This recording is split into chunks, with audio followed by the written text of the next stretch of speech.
Hello friends, இன்றைக்கி நம்ம சேனலில் என்ன வீடியோ பார்க்க போகிறோன்னா லஞ்சுக்கு என்ன குழம்பு செஞ்சுங்கிறதையும் தான் இந்த வீடியோவில் வந்து பார்க்க போகிறோம். வாங்க வீடியோக்குள்ளே போகலாம். அதுக்கு இன்றைக்கி மீன் குழம்பு, பீன்ஸ் பொரியல், முட்டை, அப்புறம் ஃபிஷ் ஃப்ரை. இந்த மெத்தடில் இந்த மீன் குழம்பு வந்து செஞ்சு பாருங்கள், ரொம்ப சூப்பராக இருக்கும். அதுக்கு ஃபஸ்ட்டு நம்ம மீனை வந்து வாங்குறதுக்கு கடைக்கு வந்து போயிடலாம். இந்த கடை வந்து எங்கள் வீட்டுக்கு பக்கத்தில் இருக்கிற கடை தான். இதுவரை வந்து ஒரு ஆள் தான் வச்சுருப்பாங்க.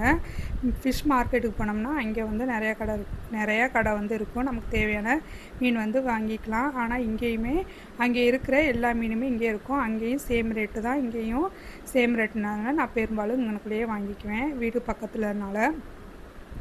இன்னொரு நாள் அந்த ஃபிஷ் மார்க்கெட்டுக்கு போனேன்னா அந்த மார்க்கெட்டை வந்து உங்களுக்கு நான் வந்து காட்டுறேன்.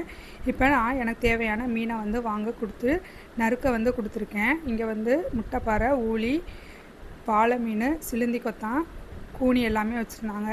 எனக்கு தேவையான மீனை மட்டும் நான் வந்து வாங்கிக்கிட்டேன். முட்டைப்பாறையும் ஊளி மீனும். பெரிய ஊளி இருந்தது, பெரிய முட்டைப்பாறையும் இருந்தது. இப்போ வந்து மீனை வந்து கட் பண்ணிட்டாங்க. இப்போ வாங்கிட்டு நம்ம வீட்டுக்கு போக வேண்டியதுதான். இப்போ மீனை வந்து வாங்கியாச்சு. இப்போ வீட்டில் போய் அதை க்ளீன் பண்ணிவிட்டு நம்ம குழம்பு வந்து எப்படி வைக்கிறதுங்கிறத வந்து பார்த்துடலாம். இது எங்கள் வீட்டில் இருந்து ஒரு 5 மினிட்ஸ் தான், அதனால் சீக்கிரமாகவே போயிடலாம். ஃப்ரெஷ்ஷாக மீன் வாங்கி செய்யும்போது குழம்பு இன்னும் நல்லா டேஸ்ட்டாக இருக்கும். கிடைக்காத பட்சத்துக்கு நம்ம ஐஸில் வச்சு யூஸ் பண்ணிக்க வேண்டியதான். இது பக்கத்துலேயே இருக்கிறதுனால ஃப்ரெஷ்ஷாகவே வாங்கிக்கிறது. இப்போ மீனை வந்து கழுவ வச்சாச்சு. வந்ததும் புர்க்காயெல்லாம் கழட்டிட்டு கை கால் மூஞ்சி எல்லாத்தையும் கழுவிட்டு நம்ம இப்போ லஞ்சு செய்கிறதுக்கு ஆரம்பிக்க வேண்டியதான். மீன் வந்து நல்லா வந்து சுரண்டி எடுத்து கழுவி வச்சுக்கலாம். அந்த தண்ணி வந்து நல்லா ஒயிட் ஆகிற வரைக்கும் அந்த ரத்தமே இல்லாத அளவுக்கு க்ளீன் பண்ணி எடுக்கணும். மீனை நல்லா கழுவுனா தான் குழம்பு நல்லா டேஸ்ட்டாக வந்து இருக்கும். இதில் வந்து நல்லா செனையோடு இருந்தது இந்த மீன். அந்த செனையும் நம்ம தனியாகவும் பொரித்து சாப்பிட்டுக்கலாம், இல்லை குழம்புலையும் நம்ம போட்டுக்கலாம். செனை உடம்புக்கு ரொம்ப நல்லது. அந்த செனையும் நான் தனியாக எடுத்து வச்சு அதையும் குழம்புலையே போட போகிறேன். இப்போ அந்த கத்தி விட்டு நல்லா அந்த உள்ளே இருக்கிற கழிவு எல்லாத்தையும் நல்லா நம்ம க்ளீன் பண்ணி எடுத்து வச்சுக்கலாம். மீனை எப்படியும் ஒரு மீனை ஒரு 10 டைம்ஸாவது நல்லா அலசணும். அந்த தண்ணி நல்லா ஒயிட் ஆகிற வரைக்கும் அலசணும். அப்போனா தான் மீன் நல்லா க்ளீனாக வந்து ஆகும். நல்லா ஓடுற தண்ணியில் இந்த மாதிரி காமிச்சு நம்ம மீனை வந்து கழுவிக்க வேண்டியதான். அதுக்கப்புறம் உப்பு போட்டு நல்லா சட்டியில் சுரண்டி கழுவும் போது மீன் நல்லா ஒயிட் ஆயிரும். அந்த தண்ணியே பார்க்குறதுக்கு நல்லா வெள்ளை வெள்ளைன்னு இருக்கும். அந்த மாதிரி வர்ற வரைக்கும் நம்ம கழுவி எடுக்கணும். அப்போனா தான் குழம்பு ரொம்ப நல்லா டேஸ்ட்டாக வந்து இருக்கும். இந்த மாதிரி நல்லா வீடியோவில் காட்டின மாதிரி மீனை நல்லா உரசி கழுவணும். மண் சட்டி இருந்தால் அதில் போட்டு உரசி கழுவும்போது இன்னும் நல்லா ஈஸியாக வந்திருக்கும். சில்வர் சட்டியில் போட்டு கழுவுறதை விட இந்த மாதிரி அலுமினிய சட்டியில் சொரன்னு இருக்கிற மாதிரி இருக்கிற பாத்திரத்தில் போட்டு கழுவுனா தான் மீனை நல்லா ஈஸியாக வந்து கழுவி எடுத்துடலாம். சில்வர் சட்டியில் கழுவும்போது அந்தளவுக்கு உரச முடியாது. அதனால் இந்த மாதிரி ஒரு அலுமினிய சட்டியிலே இல்லையாது மண் சட்டியிலே போட்டு நம்ம உரசி மீனை வந்து க்ளீன் பண்ணி எடுத்துக்கலாம். இப்போ நான் வந்து உப்பு தண்ணியில் தான் கழுவிக்கிட்டு இருக்கேன். உப்பு தண்ணியில் கழுவிட்டு அதுக்கப்புறம் ஒரு 2 தண்ணி நல்ல தண்ணியில் ஊற்றி கழுவி நம்ம மீனை வந்து தனியாக எடுத்து வச்சுக்கலாம்.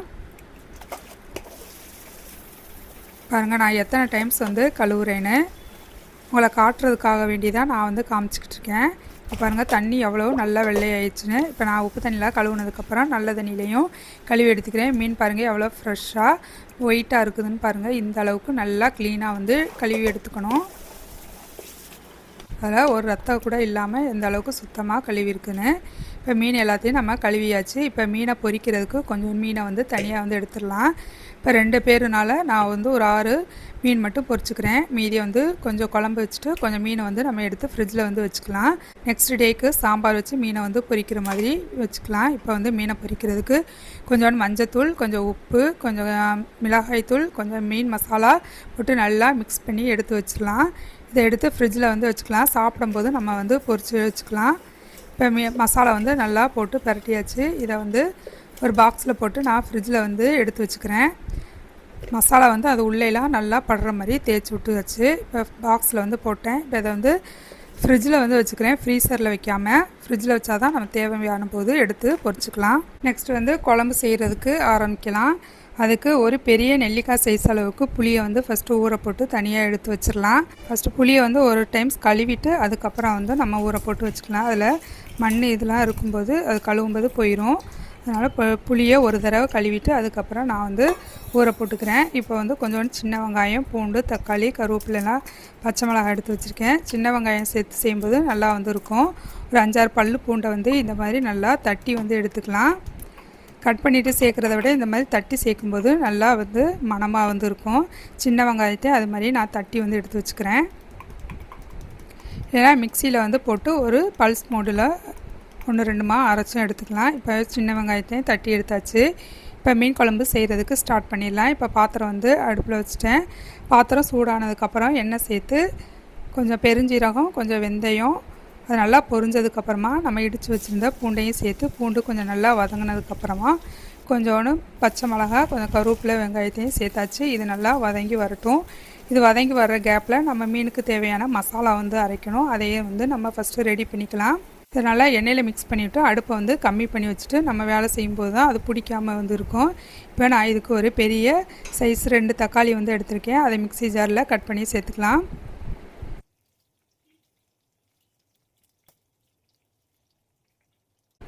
இப்போ 2 பல்லு பூண்டு, அதுக்கப்புறம் ஒரு பெரிய வெங்காயம், அதையும் கட் பண்ணி சேர்த்துக்கலாம். இப்போ கொஞ்சோண்டு கருவேப்பிலை, அதுக்கப்புறம் 2.5 டேபிள் ஸ்பூன் அளவுக்கு மீன் மசாலா எப்படி அரைக்கிறதுன்னு என்னோடய சேனல்லே வீடியோ இருக்குது. அதையும் செக் பண்ணி பாருங்கள். இது நல்லா நைஸாக வந்து பேஸ்ட் பண்ணி எடுத்தாச்சு. இப்போ மசாலா வந்து ரெடி ஆயிடுச்சு. இப்போ இது வந்து ஓரமாக இருக்கட்டும். அதுக்கடையில் நம்ம வதங்க போட்டிருந்த வெங்காயம் நல்லா வதங்கிடுச்சு. இப்போ 1.25 டீஸ்பூன் அளவுக்கு மிளகாய் தூள் வந்து சேர்த்துக்கலாம். மிளகாய் தூள் சேர்க்கும்போது அடுப்பை கம்மி பண்ணி வச்சுட்டு சேர்க்கணும். அப்போனா தான் கருகி போகாமல் இருக்கணும். மிளகாய்த்தூள் நல்லா வதங்கினதுக்கப்புறமா நம்ம அரைச்சி வச்சுருந்த மசாலா பேஸ்ட்டை வந்து சேர்க்க வேண்டியதுதான். இப்போ மிளகாய்த்தூள் நல்லா வதங்கிடுச்சு. இப்போ வந்து நம்ம அரைச்சி வச்சுருந்த பேஸ்ட்டை வந்து சேர்த்துக்கலாம். இதோடைய பச்சை ஸ்மெல்லு போகிற வரைக்கும் நம்ம எண்ணெயிலே வந்து வதக்கி விடணும். ஏன்னா இதில் வெங்காயம், தக்காளி எல்லாமே பச்சையாக தான் சேர்த்துருக்கோம். அதனால் அது நல்லா பச்சை ஸ்மெல்லாம் போனதுக்கப்புறம் நம்ம புளி கரைசலை வந்து ஊற்ற வேண்டியதுதான். இப்போ இது நல்லா பச்சை ஸ்மெல்லு போகிற வரைக்கும் இது வதங்கிக்கிட்டு இருக்கட்டும். இதுக்கு தேவையான அளவுக்கு உப்பையும் சேர்த்து நம்ம வதக்கும்போது அடியிலையும் ஒட்டாமல் வந்து இருக்கும். அடுப்பை கம்மி பண்ணி வச்சுட்டு தான் நான் வந்து வதக்கிக்கிட்டு இருக்கேன். இப்போ இது நல்லா வதங்கி வரட்டும். அதுக்கடையில் நம்ம புளி ஊற போட்டிருந்த இதை கரைச்சி நம்ம தண்ணியை மட்டும் தனியாக எடுத்து வச்சுக்கலாம். நான் இதை வந்து மிக்ஸி ஜார்லேயே சேர்த்துக்கிறேன். அந்த மிக்ஸி ஜார்லேயே கொஞ்சம் மசாலா வந்து ஒட்டியிருக்கும். அதனால் மிக்ஸி ஜார்லேயே நம்ம வந்து போட்டுக்கலாம். இப்படி செய்யும்போது எக்ஸ்ட்ரா பாத்திரமும் நமக்கு சேராமையும் இருக்கும். இப்போ மூடியிலையும் கழுவி கொஞ்சம் தண்ணி ஊற்றி சேர்த்துக்கலாம். இதுக்கு தேவையான அளவுக்கு தண்ணியை இதிலையே நம்ம சேர்த்து தனியாக எடுத்து வச்சுக்கலாம். இப்போ மசாலா வந்து இன்னும் கொஞ்சம் வெந்து வரணும். அது ஓரங்களில் எண்ணெய் பிரிஞ்சு வர்ற வரைக்கும் இதை நம்ம வந்து வேக வச்சு எடுக்கணும்.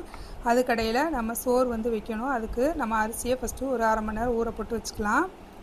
அதுக்கு தேவையான அரிசி எடுத்து நான் 2 தடவை கழுவிட்டு தண்ணி ஊற்றி அதுக்கு தேவையான அளவுக்கு உப்பை போட்டு வச்சுட்டேன். இது மூடி ஒரு 1/2 மணி நேரத்துக்கு தனியாக வந்து எடுத்து வச்சிடலாம். குழம்பு ரெடி ஆகிற வரைக்கும் அது வந்து நமக்கு ஊறிக்கிட்டு இருக்கட்டும். இப்போ மசாலா எல்லாம் வெந்து ஓரங்களையும் எண்ணெய் பிரிஞ்சதுக்கப்புறமா நம்ம கரைச்சி வச்சுருந்த புளி தண்ணியை வந்து சேர்த்தாச்சு. குழம்பு நமக்கு எந்த அளவுக்கு கன்சிஸ்டன்சி வேணுமோ அந்த அளவுக்கு நம்ம தண்ணி வந்து சேர்த்துக்கலாம். இப்போ நல்லா மிக்ஸ் பண்ணி விடணும். கட்டி கட்டியாக இருக்கிற மாதிரி இருக்கும். அதனால் நல்லா மிக்ஸ் பண்ணி இது நல்லா கொதி வந்ததுக்கப்புறமா நம்ம க்ளீன் பண்ணி வச்சுருந்த மீனை வந்து சேர்க்க வேண்டியதான். இந்த ஸ்டேஜில் குடிச்சு பார்த்துட்டு உப்பு இருக்குதான்னு நம்ம உப்பு செக் பண்ணிவிட்டு உப்பு தேவைன்னா நம்ம உப்பு வந்து சேர்த்துக்கலாம். இப்போ இதை வந்து மூடி வச்சிடலாம். இந்த மாதிரி கொஞ்சம் கேப் விட்டு மூடி வைக்கணும். அப்போனா கொதித்து பொங்காமல் வந்து இருக்கும். அதுக்கடையில் நம்ம பீன்ஸ் பொரியல் செய்கிறதுக்கு தேவையான பீன்ஸையும் கட் பண்ணி எடுத்துக்கலாம். நான் அதுக்கு இந்த பீன்ஸ் தான் எடுத்திருக்கேன். நாட்டு பீன்ஸ் கிடைச்சாலும் நல்லது தான். இதில் வந்து கொஞ்சம் நார் இல்லாமல் இருக்கும். அது கொஞ்சம் நாரோடு வந்து இருக்கும். இப்போ தாளிக்கிறதுக்கு தேவையான ஒரு வெங்காயத்தையும் நம்ம கட் பண்ணி எடுத்தாச்சு. இந்த மாதிரி சின்ன சின்னதாக நம்ம கட் பண்ணி எடுத்துக்கலாம். ஒரு அடுப்பில் குழம்பு செஞ்சுட்டு இந்த மாதிரி அடுத்தடுத்து வேலை செய்யும்போது நமக்கு வேலையும் ஈஸியாக வந்து முடிஞ்சிடும். எல்லாத்தையும் நம்ம ஃபஸ்ட்டே செஞ்சு விட்டு செய்யணும்னு நினச்சோம்னா அது வந்து கொஞ்சம் லேட்டாகும். கொஞ்சம் கருவேப்பிலையும் கொஞ்சம் காஞ்ச மிளகாவும் எடுத்து வச்சுக்கிறேன். இப்போ குழம்பு நல்லா கொதிக்க ஆரம்பிச்சிச்சு. இப்போ நம்ம க்ளீன் பண்ணி வச்சுருந்த மீனையும் சேர்த்துக்கலாம். நமக்கு எந்த அளவுக்கு மீன் தேவையோ அந்த அளவுக்கு நம்ம சேர்த்துக்கலாம். இப்போ நான் ஒரு 1/2 கிலோ மீன் அளவுக்கு சேர்த்துக்கிறேன். இதோடைய செனையும் நான் வந்து குழம்புலையே சேர்த்துட்டேன். அதை செனையை வந்து பொரிக்கலை. இப்போ இந்த மீனை வந்து ஒரு அடுப்பில் தூக்கி வச்சுட்டு இன்னொரு அடுப்பில் நம்ம காய் வந்து தாளித்து விட்டுறலாம். அதுக்கு பாத்திரம் வச்சாச்சு. பாத்திரம் சூடானதுக்கப்புறம் எண்ணெய் சேர்த்துக்கலாம். எண்ணெய் சூடானதுக்கப்புறம் நான் சீரகம் வந்து சேர்த்துக்கிறேன். நான் கடுகு வந்து சேர்க்கலை. சீரகம் பொரிஞ்சதுக்கப்புறமா வெங்காயம், கருவேப்பிலை, காஞ்ச மிளகாய் சேர்த்து நல்லா வதக்கிக்கலாம். வெங்காயம் நல்லா வதங்கினதுக்கப்புறமா நம்ம கட் பண்ணி வச்சுருந்த பீன்ஸை வந்து சேர்த்துக்கலாம்.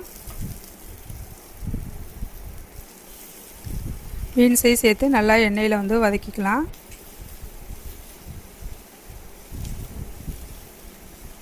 பீன்ஸை எண்ணெயில் நல்லா வதக்கி விட்டதுக்கப்புறமா கொஞ்சோண்டு தண்ணி வந்து தெளித்து விடணும். தண்ணியை வந்து ஊற்றாமல் தண்ணியை லைட்டாக தெளித்து விட்டால் மட்டும் போதும். இப்போ இதுக்கு தேவையான அளவுக்கு உப்பை சேர்த்துட்டு கொஞ்சோண்டு தண்ணி வந்து தெளித்து விட்டுக்கிறேன். உப்பு சேர்த்து நல்லா மிக்ஸ் பண்ணி ஒரு மூடி போட்டு மூடி வச்சிடலாம். காய் வந்து வெந்து வரட்டும்.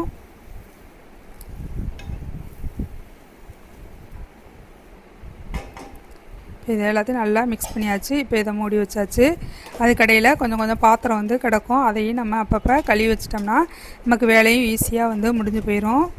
அதனால் கொஞ்சோண்டு பாத்திரம் கிடந்ததையும் நான் கழுவி வந்து வச்சுக்கிறேன். அடுப்பில் கொஞ்சம் வேலையும் போட்டு நம்ம இங்கிட்டு இருக்க வேலையும் கொஞ்சம் கொஞ்சம் அப்பப்போ செஞ்சிட்டோம்னா நமக்கு ஈஸியாக வந்து இருக்கும். இப்போ இதுக்கு நம்ம தேங்காய் வந்து துருவி போடணும். அதனால் நான் தேங்காய் வந்து எடுத்துக்கிறேன். இப்போ காய் இன்னும் கொஞ்சம் வந்து வெந்து வரணும். இடையில அப்பப்போ அதையும் நம்ம கிண்டி விட்டுக்கணும். குழம்புக்கு தேங்காய் தான் அரைச்சி சேர்க்க போகிறேன். அதனால் தேவையான அளவுக்கு தேங்காய் வந்து எடுத்து வச்சு ஒரு அரை முடி தேங்காயில் அதில் பாதி தேங்காய் வந்து எடுத்து வச்சுருக்கேன். இதை மிக்ஸி ஜாரில் சேர்த்து ஒரு சுற்றி அதில் கொஞ்சோண்டு 2 டேபிள் ஸ்பூன் அளவுக்கு தேங்காய் பூவை எடுத்துகிட்டு மீதி இருக்கிறது தண்ணி ஊற்றி நல்லா தேங்காய் வந்து நைஸ் பேஸ்ட்டாக வந்து அரைச்சி எடுத்து நம்ம குழம்புல வந்து சேர்த்துக்கலாம். இப்போ தேங்காவை சின்ன சின்ன பீஸாக கட் பண்ணி சேர்த்தாச்சு. இப்போ இதை பல்ஸ் மோட்டில் எடுத்து இந்த மாதிரி அரைச்சி ஒரு 2 டேபிள் ஸ்பூன் அளவுக்கு மட்டும் எடுத்து காயில் சேர்த்துட்டு மீதி இருக்கிற தேங்காயில் நம்ம தண்ணியை ஊற்றி நல்லா நைஸ் பேஸ்ட்டாக வந்து அரைச்சி எடுத்து வந்து வச்சுக்கலாம். இப்போ தேங்காய் பூவும் சேர்த்து நல்லா மிக்ஸ் பண்ணிவிட்டு லாஸ்ட்டாக வந்து மிளகு சீரக பொடி இருந்ததுன்னா ஒரு 1/4 டீஸ்பூன் அளவுக்கு சேர்த்து மிக்ஸ் பண்ணி எடுக்கும்போது நல்லா டேஸ்ட்டாக வந்து இருக்கும். எப்போயுமே மிளகு சீரகத்தை வறுத்து பொடி பண்ணி வச்சுக்கிட்டோம்னா இந்த மாதிரி சேர்க்குறதுக்கு ஈஸியாக வந்து இருக்கும்.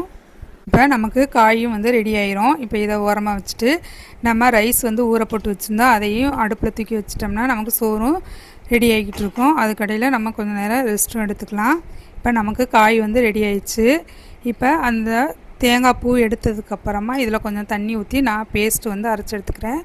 இந்த மாதிரி நல்லா நைஸாக வந்து அரைச்சாச்சு. இப்போ காயை வந்து எடுத்து வச்சுட்டு ஓரமாக வச்சாச்சு. இப்போ நம்ம ஊற போட்டிருந்தா ரைஸையும் எடுத்து வச்சோம்னா அது ஒரு பக்கம் வெந்துக்கிட்டு இருக்கட்டும். இதுக்கடையில் நம்ம குழம்பு வந்து வச்சுருந்தோம். அதுவும் நல்லா எண்ணெயெலாம் பிரிஞ்சு சூப்பராக தயாராகிடுச்சு. இப்போ இதோட போதும்னா நம்ம இப்படியே ஸ்டாப் பண்ணிக்கலாம். இல்லைன்னா இன்னும் கொஞ்சம் நமக்கு நல்லா திக்காக வேணும்னா நம்ம தேங்காய் வந்து அரைச்சி ஊற்றிக்கலாம். நான் இன்றைக்கி திக்காக செய்கிறதுனால தேங்காய் வந்து அரைச்சி ஊற்றிக்கிறேன். அது மாதிரி குழம்பு நிறையா நமக்கு தேவைப்பட்டாலும் தேங்காய் அரைச்சி கொஞ்சம் தண்ணி சேர்த்துட்டோம்னா நல்லா குழன்னு நல்லா நிறையா குழம்பும் நமக்கு வந்து கிடைக்கும். இப்போ தேங்காய் சேர்த்து ஒரு கொதி மட்டும் கொதித்து வரட்டும். ரொம்ப கொதிக்க விடாமல் ஒரு கொதி மட்டும் கொதிச்சா போதும். இப்போ தேங்காய் சேர்த்ததுனால நம்ம கொஞ்சம் உப்பையும் செக் பண்ணி பார்த்துக்கணும். உப்பு தேவைன்னா உப்பு வந்து சேர்த்து நம்ம மிக்ஸ் பண்ணி விட்டுக்கலாம். இப்போ உப்பு வந்து கரெக்டாக வந்துருக்கு. இப்போ தேங்காய் சேர்த்து ஒரு கொதி வந்துடுச்சு. இப்போ கொஞ்சோண்டு கருவேப்பிலையும் கொஞ்சம் கொத்தமல்லியும் சேர்த்து அப்படியே மூடி வச்சிடலாம். இப்போ அடுப்பையும் வந்து ஆஃப் பண்ணிக்கிறேன். இன்னொரு அடுப்பில் நம்ம சோறு வந்து வச்சுருந்தோம். அது அடுப்பை வந்து மீடியம் ஃப்ளேமில் வச்சுட்டு நம்ம கொஞ்சம் நேரம் ரெஸ்ட் எடுக்க வேண்டியதான். இன்னொரு 10 மினிட்ஸில் நமக்கு சோறு ரெடி ஆயிரும். அதை வடிக்க வச்சிட்டோம்னா நமக்கு இன்றைக்கான லஞ்ச் வந்து ரெடி ஆயிரும். சாப்பிடும்போது மீனை வந்து பரட்டி வச்சதை ஃப்ரை பண்ணி எடுத்துக்க வேண்டியதான். இன்றைக்கி வெளியே போகிற வேலை இருக்கிறதுனால நான் வெளியே போயிட்டு வந்த டயர்ட்லேயே எனக்கு மீனை பொரிக்கிறதுக்கெலாம் டைம் இல்லை. வந்ததும் சோறை போட்டு நான் வந்து சாப்பிட்டுட்டேன். பீன்ஸ் பொரியலையும் அவிச்ச முட்டை ஒன்று இருந்தது காலையில் ஸ்கூலுக்கு கொடுத்து விட்டது, அதையும் வச்சு நான் வந்து இன்றைக்கி லஞ்ச் சாப்பிட்டுட்டு என்னுடைய விலாகை வந்து இதோட முடிச்சுக்கிறேன். நீங்கள் இந்த மெத்தடில் குழம்பு வந்து மீன் குழம்பு செஞ்சு பாருங்கள். ரொம்ப டேஸ்ட்டாக வந்து இருக்கும். செஞ்சு பார்த்துட்டு மறக்காமல் கமெண்ட் பண்ணுங்கள் எப்படி வந்ததுங்கிறத. என்னோடய சேனல் உங்களுக்கு பிடிச்சிருந்துச்சுன்னா லைக் பண்ணுங்கள், ஷேர் பண்ணுங்கள், சப்ஸ்கிரைப் பண்ணுங்கள். கூடவே பெல் ஐக்கானையும் கிளிக் பண்ணுங்கள். நான் போடுற வீடியோ அப்போ தான் உங்களுக்கு உடனுக்குடன் நோட்டிஃபிகேஷனில் கிடைக்கும். பாருங்கள், சூப்பராக நமக்கு லஞ்சு ரெடி ஆகி